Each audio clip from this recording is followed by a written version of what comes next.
Alright, so today my clutch has started to stick to the floor when I shift fast, and it's been cold, so I'm not sure if moisture got on the clutch line, but I have a lifetime warranty on a slave cylinder, so I'm going to go change that right now.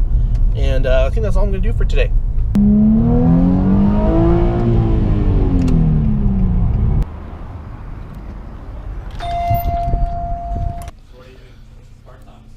My clutch hydraulics are all poo-poo.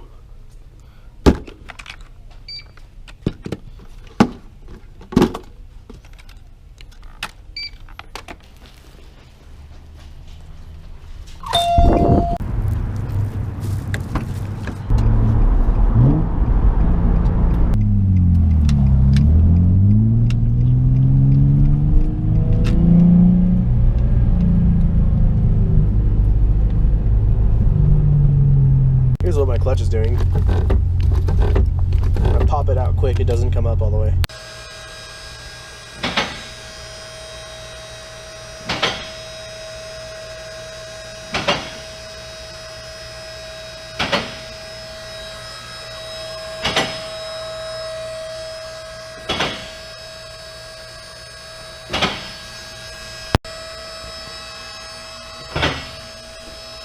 We get to use this guy today.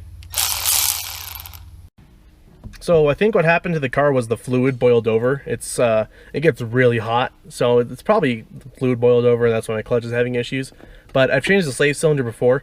It has a lifetime warranty on it, so I said, why the hell not warranty it out real quick? So that's why I'm changing the slave while I'm down there.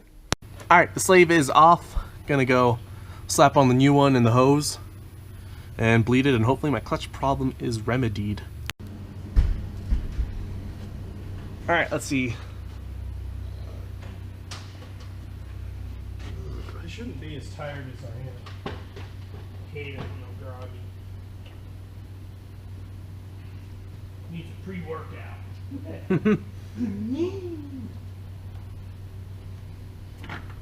What was that yet? Is that not good that no fluid came out? Is there fluid in here? If there is an air bubble in the lines, and the slave cylinder, the old one, kind of looked like poo. It looked like it was leaking. Maybe it's leaking there, but it could also be leaking internal to the master cylinder. So we're going to find out, but there's no leaking around the master cylinder. So I'm not too sure. So we're not really diagnosing. We're just kind of throwing parts at it. Okay, so we bled the system quite a bit, and nothing's happening. And so that leads us to our next step. It's the master cylinder. So we're going to change that out because I brought one with me. So just got that pin out from the slave, and I just got to remove the bolts off, and then that side of it will be done. Then I'll have to remove the lines, and we'll be good. Alright, so we're going to take this line off the slave cylinder, and we're thinking it's that because we have no pressure in the clutch now. It wasn't returning originally. Now that we bled it, it's not returning anymore at all. So we're thinking pressure's lost there, either internally leaking or the springs lost tension or something scored in there. So we're going to that next. It's the only last thing that there is to change that could be the issue. Alright, we got the old one out. Time to throw it in the trash. Just kidding, there's a core charge on the new one, so take it back to O'Reilly. Alright, so last night when we were doing the clutch slave cylinder, I stopped recording because we were having issues with the new part where the cletus pin slides through on the rod. It was too wide, so we had to figure something out to get it to work. So, stopped recording, gave up, went home after that after we got it barely drivable. Now I need to adjust the clutch pedal assembly because if we look now, it is super floopy. So other 350Z owners know that like the clutch is like up there all the time and it's firm all the way down. Now it's kind of soft for that first half, and then it has resistance at the bottom half. Then the clutch engages from like maybe 2 inches up and it starts to engage, which I don't really like that, and I know that's not good. And I know you can adjust that, so I'm going to do that today. So here's how quickly it engages.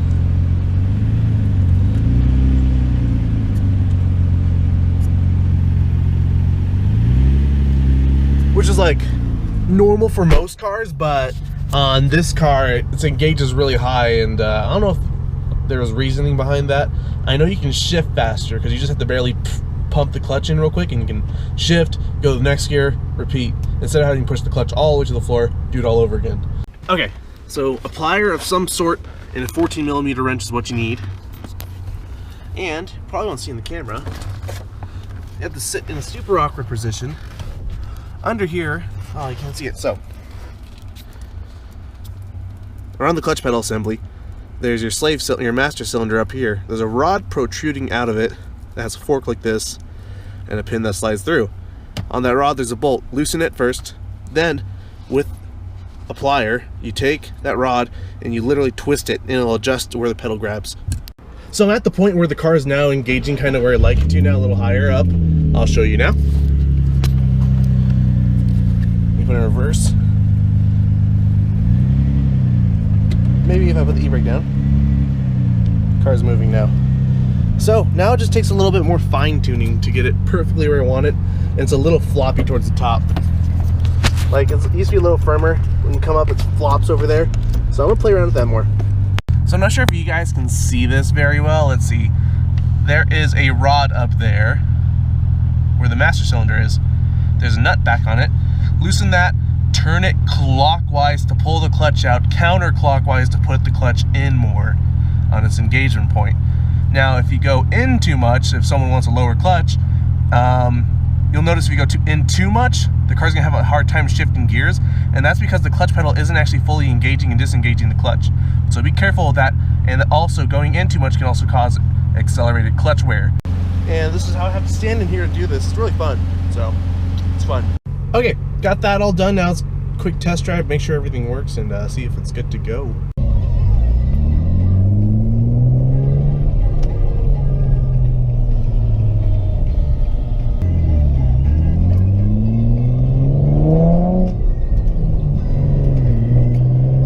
I need to get used to it because I got used to it before.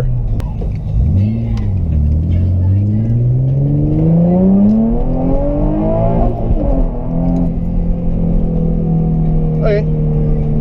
Oh, that was pretty good. Clutch didn't stick this time.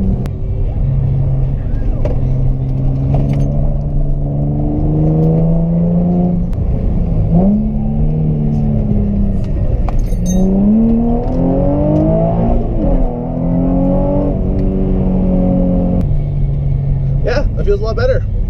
I'm still trying to get used to it because I got used to grabbing right at the floor. Like, for any 350Z owners watching right now, if you've driven like an old 90s Honda, that's what the clutch feels like, grabbing really low off the floor. That's normal for them. I don't feel like it's normal for us. But it's fixed. It's all that matters. And there's Eric. There's Eric in his Mazda Speed. There he goes. It's for sale if anyone wants a super clean Mazda Speed. So there it is. Drove around. It feels a lot better. It actually feels a little better going into gear. And I think that is the end of my issue so far. It is a Nissan, so you never know what else could go wrong. They keep you on your toes like that. Anyway, if you liked the video, thanks for watching, guys. If you don't like it, leave a shitty comment, and I will troll you later.